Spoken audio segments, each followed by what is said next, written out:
அனைவருக்கும் வணக்கம். மேசராசிக்காரர்கள் நன்கு நாடகம் ஆடுவதைக் கண்டு முடிவெடுக்கும் நேரமாக டிசம்பர் 1ஆம் தேதியிலிருந்து 8ஆம் தேதி வரை எப்படி அமைய போகிறது, டிசம்பர் முதல் வாரத்தில் கிரகநிலைகளின் அமைப்பு எப்படி உள்ளது, எந்தெந்த விஷயங்களில் அதிரடியான மாற்றங்கள் ஏற்பட போகிறது என்பதை ஆராய்ந்து பார்க்கும்போது டிசம்பர் மாதத்தில் கிரகநிலைகளின் அமைப்பில் ஏற்படக்கூடிய மாறுதல், குறிப்பாக முதல் வாரமாகிய 1ஆம் தேதியிலிருந்து 8ஆம் தேதி வரைக்கும் என்னென்ன மாறுதல்கள் ஏற்படுகிறது என்று பார்க்கும்போது 3ஆம் தேதி செவ்வாய் வக்ரகதியில் திரும்புகிறாருங்க. ராசியின் அதிபதியான செவ்வாய் சுகஸ்தானத்தில் வக்ரம் பெறுவது சற்று சாதகமற்ற அமைப்பாக தான் பார்க்கப்படுகிறது. அதோடு மட்டுமல்லாது சுக்கிரனும் 3ஆம் தேதி பாகியஸ்தானத்தில் இருந்து கர்மஸ்தானம், தொழில் ஸ்தானம், ஜீவனஸ்தானம் என்று சொல்லக்கூடிய 10ஆம் இடத்திற்குள் நுழைகிறதால் இதுவும் நல்ல மாறுதலாக பார்க்கப்படுகிறது.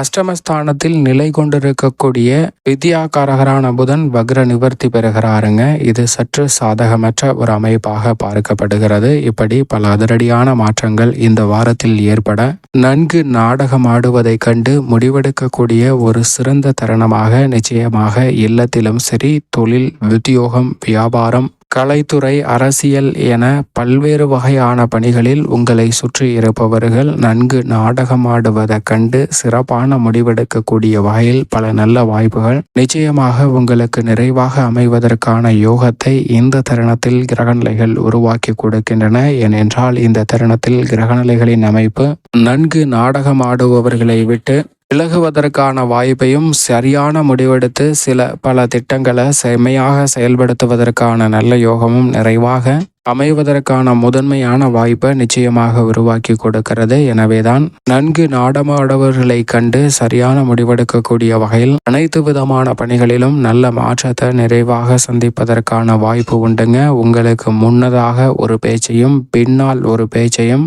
பேசக்கூடியவர்களின் உண்மையான தன்மையை அறிந்து கொள்வதற்கான ஆற்றல் நிறைவாக இந்த வேளையில் கிடைக்கப் போகிறது. எனவே சரியாக பயன்படுத்திக் கொள்ளுங்கள். உங்களுடைய எதிர்கால வாழ்க்கையை மிக சிறப்பாக மாற்றிக்கொள்ளக்கூடிய வகையில் இந்த வாரத்தில் மிக அற்புதமான பங்களிப்பு நிறைவாக கிடைப்பதற்கான சாத்தியக்கூறுகள் உண்டு. அதிலும் குறிப்பாக நவ கிரக நிலைகளின் அமைப்பையும் ஆராய்ந்து பார்க்கும் போது மிக வலுவாக தனஸ்தானமாகிய 2ஆம் இடத்தில் முழு சுபகிரகமான குரு வீற்றிருக்கிறார். குரு 2ஆம் இடத்தில் வக்ரம் பெற்று சஞ்சரிக்கிறாருங்க. குரு வக்ரம் பெற்றிருப்பது நிச்சயமாக சாதகமற்ற ஒரு அமைப்பாக தான் பார்க்கப்படுகிறது. எனவே எந்த பணியை மேற்கொண்டாலும் அதிக கவனமும் விழிப்புணர்வும் நிச்சயமாக தேவை என்பதுதான் யதார்த்தமான உண்மை. வெள்ளந்தியாக நீங்கள் செயல்பட்டால் மட்டும் பத்தாது, அனைவருடைய செயல்பாடுகளையும் நன்கு கவனிக்க வேண்டிய ஒரு தருணமாகவும் அமைகிறது. எனவே சிறப்பான முடிவுகளை இல்லத்தில் எடுப்பதோடு மட்டுமல்லாது சுப நிகழ்வுகள் உள்ளிட்ட பல பணிகளில் சிறப்பான முடிவுகளை எடுப்பதற்கான நல்ல வாய்ப்பை இந்த தருணத்தில் நிச்சயம் அள்ளி கொடுக்க போகிறாருங்க. ஜென்மத்தில் குரு இருந்தால் எப்பேற்பட்ட மாறுதல் ஏற்படுமோ அதே போன்று தனஸ்தானத்தில் வக்ரம் பெற்று ஜென்ம ராசியை நோக்கி நகரக்கூடிய குரு ஏற்படுத்தி கொடுக்க போகிறார். எனவே எதிர்பாராத சில அதிரடியான மாற்றங்களை சந்திப்பதற்கான சூழல் நிச்சயமாக உண்டு. அது மட்டுமல்லாது லாபஸ்தானமாகிய 11ஆம் இடத்தில் சனி வலுவாக வீற்றிருக்கிறார்.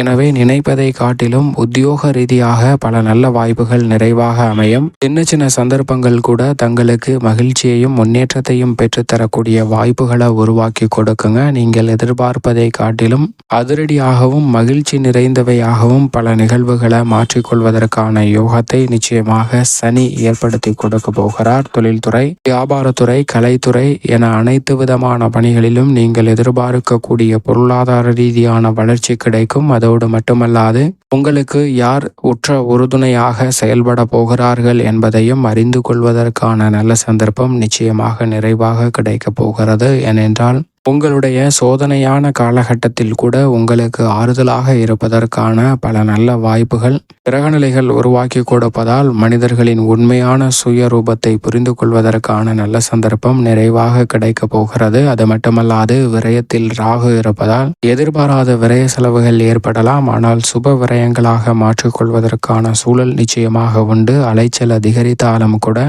அவற்றை நன்மை நிறைந்தவையாக மாற்றிக்கொள்வதற்கான நல்ல சந்தர்ப்பம் நிச்சயமாக இந்த வேளையில் நிறைவாக கிடைக்க போகிறது. அதோடு மட்டுமல்லாது 6ஆம் இடமாகிய யோகஸ்தானத்தில் கேது வெற்றிருப்பதால் மகிழ்ச்சி நிறைவாக பெறக்கூடிய வகையில் பல்வேறு வகையான புதிய வாய்ப்புகள் தடை தாமதமின்றி உங்களை வந்து சேர்வதற்கான நல்ல சந்தர்ப்பம் மிகவும் சிறப்பாக கிடைப்பதற்கான யோகம் உண்டு. ராசியின் அதிபதியான செவ்வாய் சுகஸ்தானத்தில் சஞ்சரிப்பது சாதகமற்ற அமைப்பு என்றாலும் அங்கு அவர் வக்ரம் பெறுவது சற்று சாதகமான அமைப்பாக பார்க்கப்படுகிறது. ஏனென்றால் அவர் ராசியின் அதிபதி மட்டுமல்லங்க, அஷ்டமாதிபதியாகவும் இருக்கிறார், 8ஆம் இடத்தின் அதிபதியாகவும் இருக்கிறார். எனவே அவர் வக்ரம் பெறுவது ஒரு வகையில் நல்ல மாற்றத்தை நிச்சயம் ஏற்படுத்தி கொடுக்கும். ஏனென்றால் சுகஸ்தானத்தில் வக்ரம் பெற்று தைரியஸ்தானமாகிய 3ஆம் இடத்தை நோக்கி வருகிறார். எனவே முன்னேற்றத்திற்கு முட்டுக்கட்டை இடக்கூடிய அனைத்து காரிய தடைகளும் தகர்த்தெறியப்பட்டு சிறப்பான வளர்ச்சியும் முன்னேற்றமும் பொருளாதார ரீதியான உயர்வையும்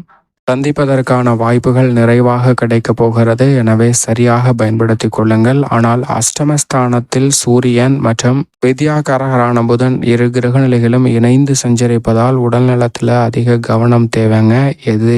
எந்த ஒரு பணியையும் எவரையும் நம்பி முழுமையாக ஈடுபட வேண்டாம். எந்த ஒரு செயலாக இருந்தாலும் அதன் தாக்கங்களையும் விளைவுகளையும் நன்கு அறிந்ததற்கு பிறகு அதில் ஈடுபட முயற்சி செய்யுங்க. மற்றவர்களின் நாடகத்தை முழுமையாக அறிந்து கொள்வதற்கான யோகம் இந்த வேளையில் சூரியன் மற்றும் புதன் அஷ்டமத்தில் சஞ்சரிப்பதால் நிறைவாக கண்டுகொள்வதற்கான நல்ல வாய்ப்பு கிடைக்கிறது. எனவே பெரிய அளவிலான தடைகள் சிக்கல்களை விலக்கி நல்ல முன்னேற்றத்தை நிறைவாக சந்திப்பதற்கான வாய்ப்பு நிச்சயமாக கிடைக்கிறது. எனவே எதிர்பார்ப்பதை காட்டிலும் சிறப்பான முன்னேற்ற வாய்ப்புகளை நிறைவாக இந்த வேளையில் சந்திப்பதற்கான முதன்மையான யோகம் நிச்சயம் மேசராசிக்காரர்களுக்கு உண்டு. சுக்கிரனை பொறுத்த வரைக்கும் இந்த வாரத்தில் பெரும்பாலும் எந்த காரியத்தை கையில் எடுத்தாலும் அவற்றை வெற்றிகரமாக மாற்றி கொடுக்கிறார். அரசியல் மற்றும் கலைத்துறை சார்ந்த பணிகளில் யாரையும் பகைத்து கொள்ள வேண்டாங்க. உங்களுடைய பணிகளை நீங்கள் சிறப்பாக செயல்படும் போது மிக சிறப்பான வாய்ப்புகள் உங்களை தேடி வரும். அதே சமயம் வீண் வாக்குவாதங்களை தவிர்க்கக்கூடிய சந்தர்ப்பமும் நிறைவாக கிடைப்பதற்கான முதன்மையான யோகத்தை நிச்சயமாக கிடைப்பதற்கான யோகம் உண்டு. புதிய வாய்ப்புகளும் சந்தர்ப்பங்களும் தடையில்லாமல் சுக்கிரனின் அமைப்பால் நிறைவாக உங்களை தேடி வரப்போகிறது.